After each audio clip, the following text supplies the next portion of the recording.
was he doing with that popcorn bucket? Stop that man! You need to leave! What's going down, gang? It's Sean. I'm back here with my spoiler review for Deadpool. So if you haven't seen the movie yet, then go ahead and get out of here, because we're going to be talking about all the spoilers. We're going to be breaking down a couple Easter eggs in this film, and we're going to be diving deep into this thing. So if you really don't want to know anything before you go in, then you should probably get out of here right now. Now, for all my people that are staying, we're going to do this similar to the regular reviews. We're going to get into some of the good, we're going to get into some of the bad, and we're going to get into some of the stats, but we're not going to focus as much on giving this thing a grade, because we're really just trying to break this thing down and talk about a few deeper details in this thing. So let's go ahead and get down into this film. So starting off the film, we have Deadpool digging up Wolverine's grave, and he's like, how are we going to do this without disrespecting this man's legacy? I have an answer. We're not. And straight away, you already know what kind of film this is going to be. We already know, okay, we're here. So he goes on and he digs up Wolverine's grave, and the TVA agents come in. We get this big, dope fight scene with amazing choreography, by the way. We'll get more into that later. But we got this fight scene set to NSYNC's Bye Bye Bye. And honestly, right then and there is when I knew, okay, I'm going to love this film. So we get some of the dopest fight choreography that I've seen in pretty much any of these Deadpool films, and in a majority of the MCU films. So in typical Deadpool fashion, this event happens a little later in the film, so we wind the clock back a little bit, and we see him talking to Happy Hogan, and right away we're seeing things. We're seeing Captain America's shield, we're seeing Tony Stark's arc reactor, the one that says it proved that Tony Stark's had a heart. And Deadpool at this point in the film is basically trying to become an Avenger, because he's on bad terms with his girlfriend at this point, and he's trying to be more for her. He's trying to be someone of more importance for her, and he's trying to do that by being an Avenger, but it doesn't necessarily work out for him. So that leads us to Deadpool's birthday party, and we have pretty much all the mainstay characters that we got in the Deadpool films before this. Somehow Shatterstar was back, but I have no complaints. And for some reason, Domino wasn't back, and that was kind of weird. But yes, this birthday party basically leads us into the TVA snatching Deadpool into their headquarters, and they're telling him how his universe is about to die because their anchor being in Wolverine, Logan, died. Which leads us back to the fight, and after that, it leads us to Deadpool searching the multiverse for Wolverines, in which we get a bunch of different Wolverine cameos. And honestly, watching the film, especially the first time, I was just fanning out the whole time. The first Wolverine that we get is a super comic accurate Short King Wolverine, and he had the hair that looked more comic accurate than ever. And Deadpool basically jokes this guy off and leaves. We then have Age of Apocalypse Wolverine, and that was a really dope one to see. We have Henry Cavill as Wolverine, and that was really cool to see as well. We don't get a lot of him. Honestly, for anybody thinking that maybe he's going to show back up and be the Wolverine for the MCU, I doubt it. I feel like this is that here, have it moment, like we got with John Krasinski as Mr. Fantastic back in Multiverse of Madness. We have a more comic accurate old man Logan who shoots Deadpool with his shotgun. We have the cover of the Fever Dream comic, and the moment I seen it, I know I'd seen that from a comic. I wasn't familiar with what the comic storyline was, but I definitely seen that cover from a comic before, so I noticed that frame as soon as it popped up on the screen. We have Patch Wolverine, and we also have the brown and yellow Wolverine, and in this scene he actually squares off with the Hulk. We don't see a lot of it. It's an homage to Todd McFarlane's classic Hulk cover, and it's a really dope shot in the film.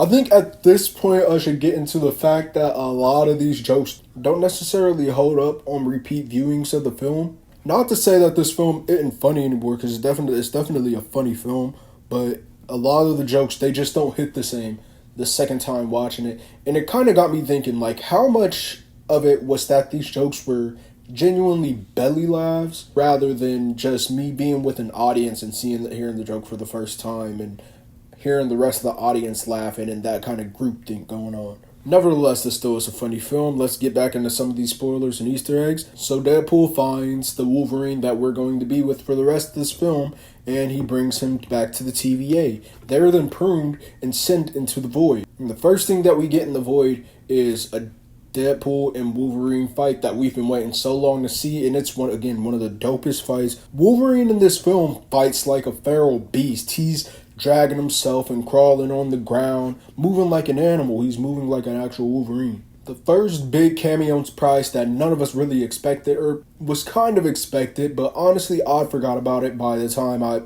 sat down to watch the film, and I wasn't even thinking about it when I saw this character, was Chris Evans. Chris Evans is back in this film, but he's not Captain America. No, he's actually the Human Torch from those old Fantastic Four films in the early to mid 2000s. And he's quickly nerfed in this film, and he quickly dies. Honestly, that first time when Pyro took all of his fire and he fell and hit his nuts on that big thing and then fell and whacked his head on it and then fell again and landed in that scorpion position, I thought he was done for. I was like, oh, that's it. But no, actually he survived and he was killed by Cassandra Nova.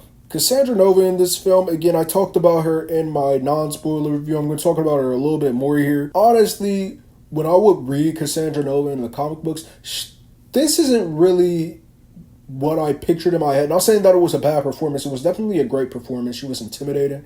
She did what she needed to do. But it's just not how I personally expected Cassandra Nova to pop up in a film in my head. I always expected her to be a little older.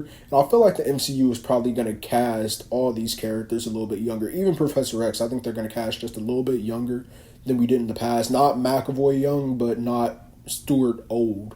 But we quickly establish how domineering and how powerful Cassandra Nova is, especially with her mind-reading technique, which is honestly disgusting, but it's cool at the same time. It's so creepy. She'll put her hand in your head and she's fondling your brain and moving your hand around in your head, and she's reading your mind that way. And it's weird. It's awesome. I'm not too sure if that's from the comics. I've read a few comic books with Cassandra Nova in it, but I haven't read a whole shit ton of them. So if anybody is a comic book fan and you have any suggestions on what to read of Cassandra Nova, get in the comments and let me know. But basically I felt like her character and her motivations were just a little bit half-baked and underdeveloped for me, honestly. Honestly, I felt like adding her in the film was just a little bit of extra stakes that didn't necessarily need to be there. But after we leave there, we get another Wolverine and Deadpool fight as Wolverine realizes that Deadpool kind of lied to him to get him to help him get home. So we get this big fight with them set to the song You're the One That I Want by John Travolta from the movie Grease. And after this fight scene is where we get the best cameos in this film, hands down. We get Jennifer Garner as Elektra, we get Wesley Snipes as Blade, and we finally get Channing Tatum as Gambit. Honestly, I remember hearing the rumors about Jennifer Garner popping up in this film as Elektra, but I totally forgot about it until I saw that scene. I was like, oh shit, they were talking about her being in this. And I don't think I'd ever heard anything about Wesley Snipes as Blade. I don't think any of us heard that. And the same with Channing Tatum. I don't remember hearing anything about these two guys popping up in this film and having cameos. And not too long after we meet these guys, we officially see X-23 once again. Daphne Keane is back in this film, as we've seen from the last trailer. But she's back in this film, and they're a part of this resistance against Cassandra Nova. So this leads to us getting into this big brawl between the heroes that we have and the villains, all the evil mutants. Psylocke, there's Juggernaut, there's Toad, Sabretooth, there's Pyro, Azazel, tons and tons of mutants here from the previous X-Men films. And real quick, I want to touch on Gambit because honestly, my favorite part of this battle was watching Gambit fight. Gambit is definitely in my top 5 X-Men, if not my top 3 X-Men. And Channing Tatum, he showed up for this role because you could tell that he really loves this character. He even makes a few jokes about not being too sure if he was born into the void or not, because he never got his film, and about never being able to save people's lives because, again, he never did get his film. So during this big battle, we get a scene with Wolverine, and he's talking about his pain and his frustration from not being able to save the X-Men in his universe.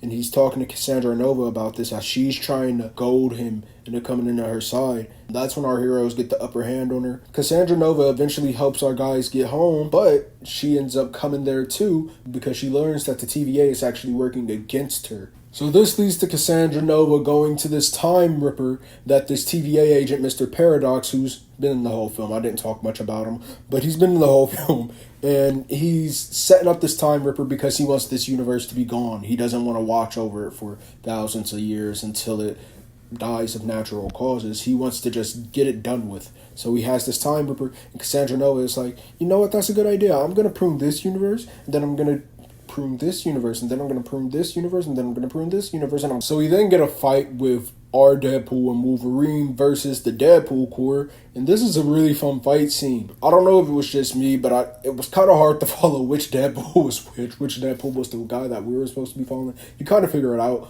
but it does get kind of difficult because it's just a bunch of different Deadpools. There was also some really wonky CGI in this film. The biggest example of it is in the Deadpool and Wolverine fight where they're fighting the Deadpool Corps. And Wolverine's mask just looks so weird. And where they're jumping out of the back of the bus, it just looks so animated and rubbery. But eventually Deadpool and Wolverine, they get down into the subway station and they're able to stop this time ripper. And Deadpool is able to save his universe from being destroyed. And that leads us to the end where X-23 is brought back to this universe. We're left to believe that Logan, the Wolverine that we've been following throughout this film, is actually going to stay in this universe as well. We kind of get our big happy ending. Now, during the credits, we get this montage playing of all these moments, these bloopers, behind the scenes footage, and interviews from the old Fox universe. And honestly, it was just a really heartwarming moment. So ultimately with this film, my grade hasn't changed at all from the first viewing, but I definitely did notice a few more problems, if you could even call them that. Honestly, it's probably just me nitpicking. But honestly, that's all I got for you guys here. Again, like I said, I'm not going to be getting into grades or anything this time. I just wanted to talk about some of the spoilers and kind of go deeper into some of the details of this film. I know I missed a lot of things. Get in the comments, let me know what you guys thought about this film again, and I'll be back with more reviews here soon, and I got more other videos coming out that I'm working on right now. So, see you guys next time. Later.